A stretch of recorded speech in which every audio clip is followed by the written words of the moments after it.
Ya, Anda kembali menyaksikan debat pertama calon presiden 2024. Hadirin, di segmen ini calon presiden akan menjawab pertanyaan dari tim panelis. Selain menjawab pertanyaan, masing-masing calon presiden juga diberikan kesempatan untuk saling menanggapi. Ya, tim panelis tentunya telah menyiapkan sejumlah pertanyaan dan menjaga kerahasiaannya. Untuk memastikan debat ini berlangsung secara adil, 3 pertanyaan dari masing-masing subtema akan diundi di hadapan Anda. Dan untuk itu, berkenan kami mengundang seluruh calon presiden untuk menuju ke panggung utama dan sesuai dengan posisi masing-masing. Kami persilakan kepada para calon presiden untuk menempati tempat yang telah disesuaikan. Coba sini, Pak. Ya, hadirin, jika di segmen pertama kita memulai visi misi dari calon presiden nomor urut 1, maka pada segmen ini kita akan memulai pertanyaan kepada calon presiden nomor urut 2. Kami persilakan kepada panelis Bapak Agus Riwanto untuk mengambil subtema di fishbowl. Kami persilakan Pak Agus. Ya, silakan bisa dibuka. Diperlihatkan kepada kita semua tema yang terdapat di dalam bola.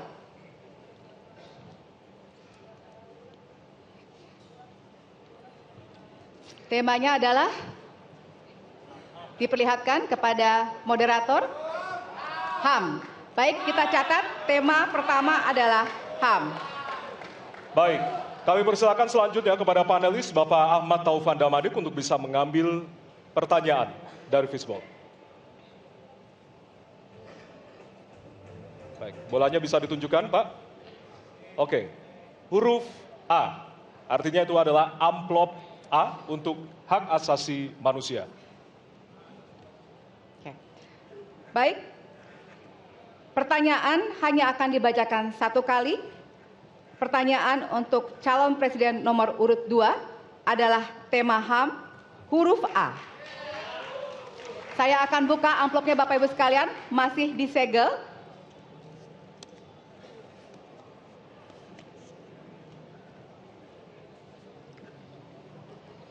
Kita mulai.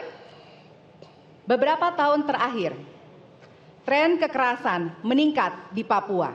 Sementara masalah keadilan dan HAM masih belum terselesaikan sehingga konflik terus berlanjut. Pertanyaannya, apa strategi yang Anda akan siapkan untuk menyelesaikan masalah HAM dan konflik di Papua secara komprehensif? Waktu menjawab 2 menit dimulai dari sekarang. Masalah Papua adalah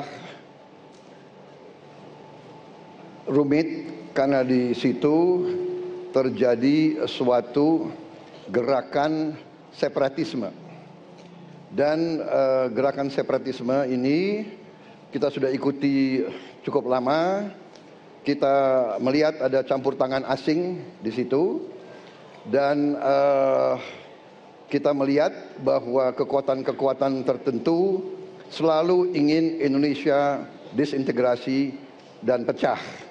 Untuk itu memang masalah hak asasi manusia itu menjadi sesuatu yang harus kita utamakan, dan diantaranya juga kita harus lindungi seluruh rakyat Papua, karena di situ kelompok teroris sekarang itu menyerang orang-orang Papua sendiri, rakyat yang tidak berdosa, perempuan, orang tua, anak kecil yang tidak bersenjata, diteror oleh kelompok teroris separatis ini. Jadi rencana saya pertama adalah tentunya menegakkan hukum, memperkuat aparat-aparat di situ, dan juga mempercepat pembangunan ekonomi.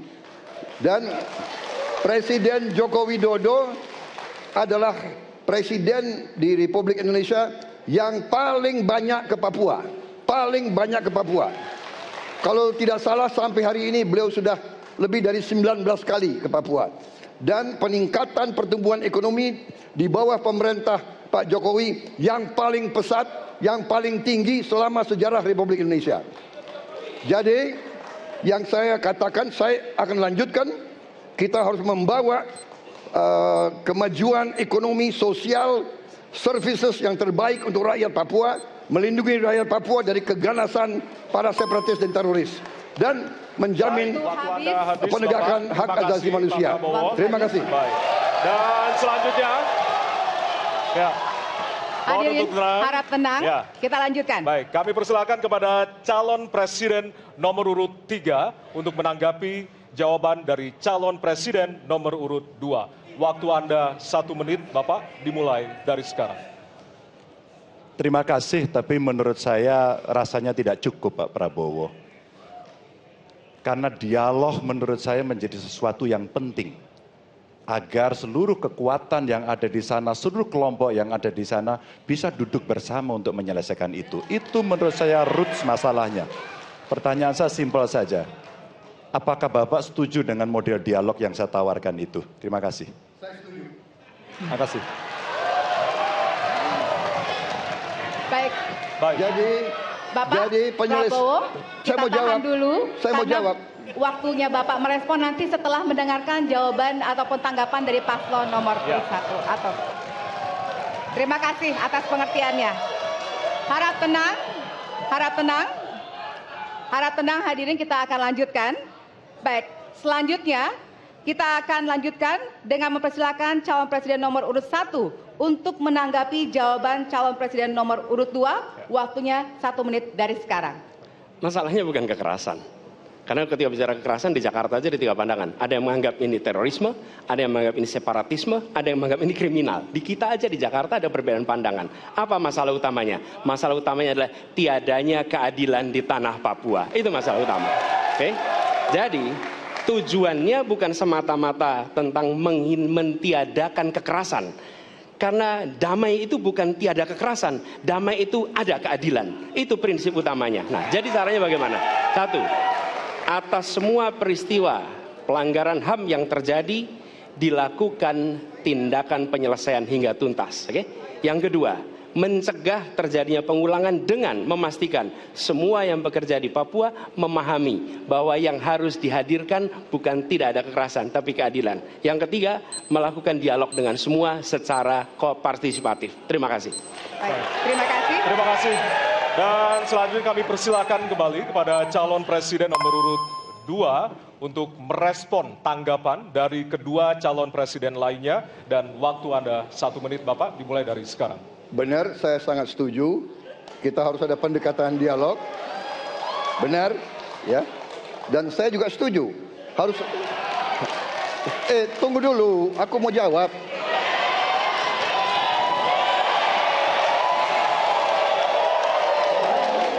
Jadi, benar keadilan. Benar sekali, harus ada keadilan. Tetapi saya mau mengatakan, tidak sesederhana itu, Pak Anies.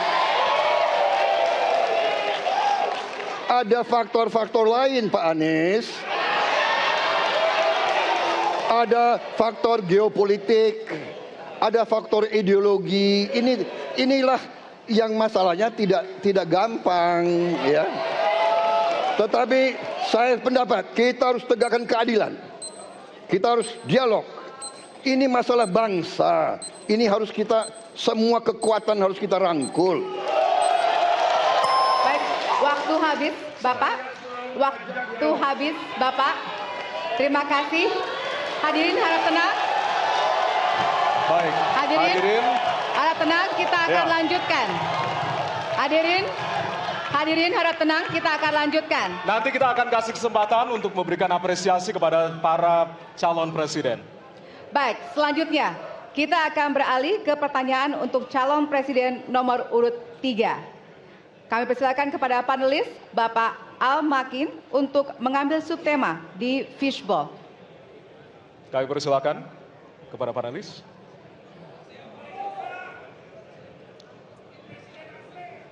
Ya, dibuka Silakan. terlebih dahulu, Pak.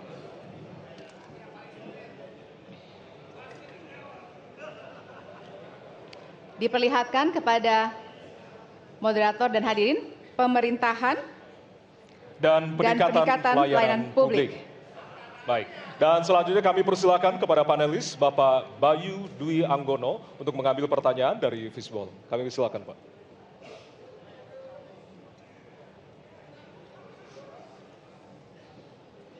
Bisa ditunjukkan amplop C. Amplop C untuk pemerintahan dan peningkatan pelayanan publik.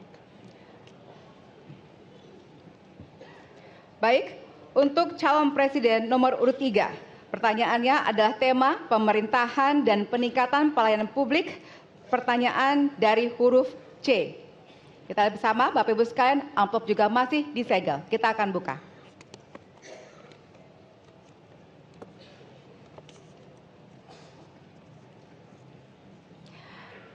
Indeks pelayanan publik di Indonesia stagnan. Sementara Undang-Undang Pelayanan Publik menghendaki persamaan pelakuan dan memperhatikan kepentingan khusus kelompok rentan, perempuan, anak, dan disabilitas. Pertanyaannya, apa program strategis Anda untuk meningkatkan kualitas pelayanan publik yang berkeadilan? Waktu 2 menit dimulai dari sekarang. Kebetulan saya punya pengalaman 10 tahun menangani soal ini. Mengajak mereka berpartisipasi sejak awal, satu, menghadirkan dalam setiap musrenbang kelompok perempuan, penyandang disabilitas, anak-anak, kelompok rentan yang lain termasuk orang tua. Kenapa? Agar pengambil keputusan mereka aware, mereka peduli apa yang mereka rasakan. Kesetaraan dalam perencanaan pembangunan itulah yang kita harapkan bisa merepresentasikan apa yang mereka harapkan. Sehingga fisiknya kalau bangun mereka paham mana yang akan menggunakan sehingga tidak ada lagi protes pada soal itu. Kedua, dari sisi aparaturnya mesti ada kontrol publik. Maka kalau saya membuat pengalaman kami membuat lapor GUP sebagai satu ruang komplain publik yang pemerintah nggak boleh baperan, pemerintah harus menerima seluruh masukan dan kritikan, inilah yang akan kita angkat menjadi government super apps. Sehingga ketika itu tidak berjalan, pemerintah tertinggilah yang harus kemudian mengambil alih itu, sehingga pelayanan akan bisa jauh lebih baik, sehingga kelompok-kelompok ini harus mendapatkan afirmasi. Pak Ganjar, masih ada waktu? Cukup. Baik. Cukup, baik, terima kasih. Ya, dan kami persilakan kepada calon presiden nomor urut 1 untuk menanggapi jawaban dari calon presiden nomor urut 3. Waktu Anda 1 menit dimulai dari sekarang, Pak. Prioritaskan pada pelayanan mereka yang rentan. 1, penyandang disabilitas. 2, perempuan, terutama ibu hamil. 3, anak-anak dan lansia. Itu prioritas. Kemudian pelayanannya. Buatkan pelayanan yang transparan dan terukur. Pelayanan pemerintah itu tidak ada yang baru. Semua yang dilayani pemerintah itu hal yang berulang. Jadi kalau disebut masalah itu pasti pernah terjadi sebelumnya. Pasti berulang. Lalu apa yang dikerjakan? Kami buat ketika dulu di Jakarta namanya Jaki. Jaki adalah sebuah super apps yang membuat setiap pelayanan ada ukurannya. Contoh, bila lapor pohon tumbang, maka kami memberikan arahan kepada jajaran berapa jam harus beres. Ketika dikatakan ada laporan tentang peristiwa X, maka berapa waktunya harus beres. Semua ukuran pelayanan dibuat transparan. Lalu publik yang melapor tahu persis, saya lapor kapan, harus selesai kapan. Dengan begitu standarisasi akan bisa terjadi. Terima kasih. Baik. Terima kasih atas tanggapannya. Silahkan kepada calon presiden nomor urut 2 untuk menanggapi jawaban calon presiden nomor urut 3. Waktunya 1 menit dari sekarang. Menurut pandangan saya, kelompok rentan itu juga termasuk para petani dan nelayan. Dan yang saya dapat setelah saya keliling, khususnya di Jawa Tengah, Pak Ganjar, petani-petani di situ sangat sulit dapat pupuk. Dan mereka mengeluh dengan kartu tani yang Bapak luncurkan, ini mempersulit mereka dapat pupuk. Jadi sebetulnya mereka ingin pupuk itu pengadaannya disederhanakan. Saya kira mungkin Bapak bisa menjawab masalah itu. Terima kasih. Waktu Pak Prabowo. Cukup. Cukup. Nggak usah lama-lama. Baik. Baik, terima kasih. Dan selanjutnya kami persilakan kepada calon presiden nomor urut 3 untuk merespon tanggapan dari kedua calon presiden lainnya. Waktu Bapak 1 menit dimulai dari sekarang. Terima kasih. Jadi menggunakan teknologi yang disampaikan Mas Anies sudah betul. Rupanya kita sama pada soal itu. Tapi untuk Pak Prabowo saya harus mengingatkan Pak, pupuk langka terjadi di Papua Pak. Pupuk langka terjadi di Sumatera Utara Pak. Pupuk langka terjadi di NTT, NTB, Kalimantan Timur termasuk bensin. Mungkin Bapak sedikit agak lupa untuk saya bisa mengingatkan, karena Bapak pernah menjadi ketua HKTI. Pak, data petani kita tidak pernah beres. Maka kalau kemudian satu data petani itu bisa kita kelola, maka distribusi pupuknya harus bisa sampai dan tepat sasaran. Pada saat yang sama, kuota pupuk tidak boleh dibatasi. Maka ini yang saya telepon langsung kepada Pak Wapres saat itu. Pak Wapres please, kasih tambahan. Kalau tidak cukup. Dan ini terjadi di seluruh Indonesia. Maka inilah mesti kita kerjakan nanti. Baik. Masih ada waktu? Mau ditambahkan Pak? Cukup. Cukup? Cukup. Baik. Baik, terima kasih. Hadirin, kita akan beralih ke pertanyaan selanjutnya untuk calon presiden nomor urut 1. Kami persilakan kepada panelis Bapak Gun-Gun Herianto untuk mengambil subtema di fishball. Kami persilakan panelis. Ya, bisa dibuka terlebih dahulu.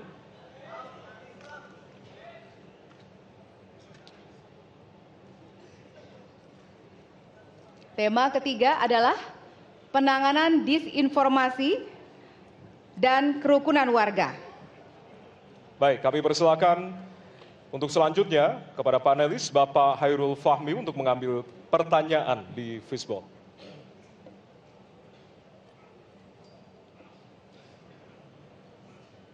Ditujukan ke depan. Adalah amplop Huruf A. A. Baik. Amplop A untuk penanganan disinformasi dan kerukunan warga. Baik, pertanyaan untuk calon presiden nomor urut 1 adalah tema penanganan disinformasi dan kerukunan warga, huruf A. Kita lihat bersama, masih disegel, kita akan buka bersama.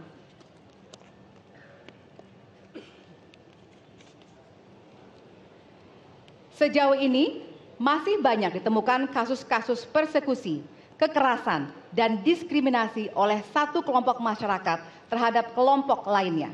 Pertanyaannya, apa kebijakan Anda untuk melindungi warga negara dan memperkuat toleransi dalam masyarakat Indonesia yang majemuk? Waktunya 2 menit dimulai dari sekarang. Setiap pelanggaran hukum tidak boleh dibiarkan tak dihukum. Karena apabila dibiarkan, dia akan menular dan dia akan dianggap sebagai sesuatu yang benar. Karena itu langkah yang pertama adalah setiap kali ada pelanggaran dikerjakan oleh siapapun, kapanpun, dimanapun, maka tegakkan aturan, tegakkan hukum. Nomor 1. Yang kedua, ketika kita berbicara kerukunan, maka kita harus melakukan usaha berkomunikasi dengan semua. Negara tidak boleh memusuhi salah satu unsur yang ada di masyarakat. Nggak boleh. Negara adalah penyelenggara yang harus menjangkau semua. Kami mungkin tidak suka, mungkin tidak setuju dengan pikiran seseorang. Tapi negara harus memberikan hak kepada dia untuk berbicara, termasuk untuk mengkritik. Sehingga ada ruang kebebasan kepada rakyat untuk menyampaikan pendapatnya. Jadi kita harus sadar, negara bukan mengatur pikiran, negara bukan mengatur perasaan, negara mengatur tindakan. Di situ kita atur. Dan bila melanggar, maka itu dilakukan tindakan penegakan hukum. Lalu ketika sampai kepada usaha untuk menjangkau semua, pasti komunikasi dilakukan. Tapi selalu saja ada peristiwa pelanggaran, ada peristiwa kekerasan, dan seringkali rakyat tak tahu kemana harus melaporkan. Dan ketika mereka berhadapan dengan pihak lain, seringkali mereka membutuhkan bantuan hukum. Karena mereka berhadapan dengan berbagai unsur yang ada di masyarakat. Karena itu kami merencanakan membuat sebuah program yang disebut sebagai online untuk pelayanan pengacara gratis. Jadi ini adalah online pelayanan gratis. Yang kami sebut sebagai, istilah yang kami gunakan adalah hotline Paris. Itu namanya kira-kira. Nah, dengan cara begitu, maka rakyat mengalami masalah bisa minta tolong kepada negara untuk didampingi pengacara dari negara. Terima kasih. Baik. Terima kasih. Dan selanjutnya kami persilakan kepada calon presiden nomor urut 2 untuk menanggapi jawaban dari calon presiden nomor urut 1. Waktu Bapak 1 menit dimulai dari sekarang. Saya kira yang sangat dirasakan oleh banyak kelompok, terutama kelompok minoritas, Pak. Saya ingin tanya bagaimana tanggapan Bapak tentang keluhan adanya kelompok-kelompok minoritas yang ingin membuat tempat ibadah tapi sangat sulit karena faktor-faktor yang dipersulit oleh birokrasi dan sebagainya. Masih ada waktu, Bapak? Cukup. Sudah cukup? Baik, terima kasih. Selanjutnya kami persilahkan kepada calon presiden nomor urut 3 untuk menanggapi jawaban calon presiden nomor urut 1. Waktunya 1 menit dimulai dari sekarang. Ada yang lebih penting saya kira meskipun seluruh proses memang harus dilalui. Penegakan hukumnya, menghukum yang bersalah, dan aparat hukum tidak boleh ragu pada soal itu. Tapi ketika kemudian kita kembalikan pada persoalan yang potensial muncul, itulah kenapa Pak Mahfud kemarin di Sabang berbicara dengan banyak tokoh agama. Agar di samping pendidikan agama, mereka memberikan juga pendidikan budi pekerti. Agar kemudian dia bisa mengerti sejak awal bagaimana berbeda dalam suku, agama, golongan, sehingga mereka akan bisa bareng-bareng memahami. FKUB, tokoh masyarakat, semua dilibatkan dalam proses keseharian dalam pengambilan keputusan. Kalau itu bisa terjadi, rasa-rasanya bangsa ini akan membangun harkat dan martabatnya, karena kita memang berbeda, tapi kita dipersatukan. Masih ada waktu, Bapak? Cukup. Ya. Dan selanjutnya, kami persilakan kepada calon presiden nomor urut 1 untuk merespon tanggapan dari kedua calon presiden lainnya, dan waktu Bapak 1 menit dimulai dari sekarang. Terima kasih. Pak Prabowo, perlu kami sampaikan bahwa ketika kami bertugas di Jakarta, maka ada begitu banyak izin-izin gereja yang mandek 30 tahun, 40 tahun, dan tuntas dibereskan. Oke? Antrian yang amat panjang, yang tidak pernah selesai. Dan kemudian banyak kelompok agama dari mulai Buddha, Hindu, Kristen yang mengalami kesulitan mendirikan tempat ibadah, mereka menerima izin tempat ibadah dan mereka bisa beribadah dengan baik. Dan kalau boleh saya laporkan, dalam sejarah Gubernur Jakarta yang paling banyak memberikan izin rumah ibadah adalah Gubernur Anies Baswedan. Termasuk ketika umat Islam mau mendirikan masjid dan tidak bisa mendapat izinnya, saya bicara. Ketika umat Kristen mau mendirikan gereja tidak bisa mendapatkan izin dari masyarakat, saya bicara. Dan semuanya akhirnya mendapatkan izin untuk bisa beribadah. Terima kasih. Terima kasih. Baik, sudah cukup Bapak? Masih ada waktu? Cukup ya? Baik, terima kasih. Kita berikan tepuk tangan buat calon presiden 2024. Kami persilakan kepada Bapak-Bapak untuk kembali ke tempat. Ya, kami persilakan Bapak untuk kembali ke tempat. Ya. Kita masih ada beberapa segmen dan juga beberapa subtema yang tentunya nanti kita akan bahas di segmen-segmen berikutnya. Dan tentunya kami akan masuk ke bagian debat yang lebih hangat dengan tentunya saling menanggapi antara pasangan calon presiden satu dengan yang lainnya. Baiklah, untuk itu tetaplah bersama kami di debat pertama calon presiden 2024.